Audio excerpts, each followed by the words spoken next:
Bonjour bien-aimés dans le Seigneur. Je suis reconnaissant au Seigneur pour votre assiduité à cette série de leçons et d'études bibliques. Aujourd'hui, donc, nous allons aborder la leçon 6, le jour 5. Leçon 6, le jour 5. Et le titre de la leçon d'aujourd'hui, c'est « Rechercher la paix et la poursuivre ».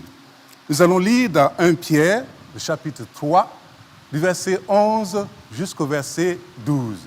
1 Pierre 3, du verset 11 jusqu'au verset 12.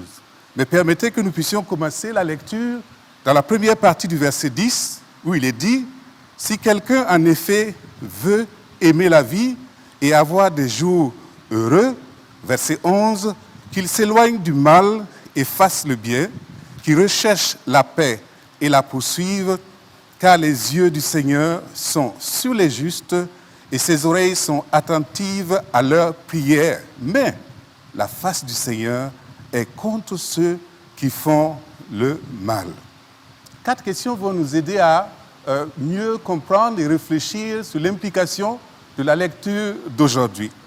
La première question est la suivante. De quoi devons-nous nous détourner selon Pierre? Et ensuite, que devons-nous faire plutôt? De quoi devons-nous nous détourner? Première partie de la première question. Et deuxième partie, que devons-nous faire plutôt? La deuxième question est la suivante. Quelle est la différence entre simplement retenir sa langue, je dis bien simplement retenir sa langue, et activement poursuivre la paix? Quelle est la différence entre ces deux termes, simplement retenir sa langue et activement poursuivre la paix?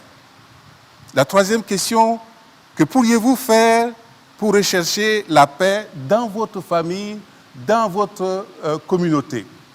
Et pour vous aider, quelques passages qui vous donneront des idées. Dans Proverbes au chapitre 3, le verset 27 jusqu'au verset 31. Dans Matthieu au chapitre 5, les versets 43 et 44. Et enfin Matthieu au chapitre 10, les versets 18 jusqu'au verset 21. Quatrième question. Pierre a dit que Dieu écoute la prière des justes mais détourne sa face des méchants.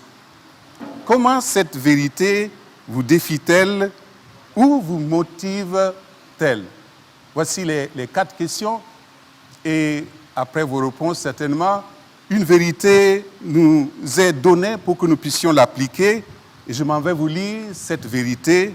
Pensez à une situation spécifique dans laquelle vous pourriez vous éloigner du mal et faire le bien, comme dit 1 Pierre au chapitre 3, le verset 11. Comment pourriez-vous poursuivre le bien au lieu du mal? Comment pourriez-vous poursuivre le bien au lieu du mal? Songez à cela, réfléchissez bien et échangez autour de vous. Bien-aimés, nous sommes au terme de la leçon du jour. Que le Seigneur vous bénisse et soyez fortifiés par sa parole.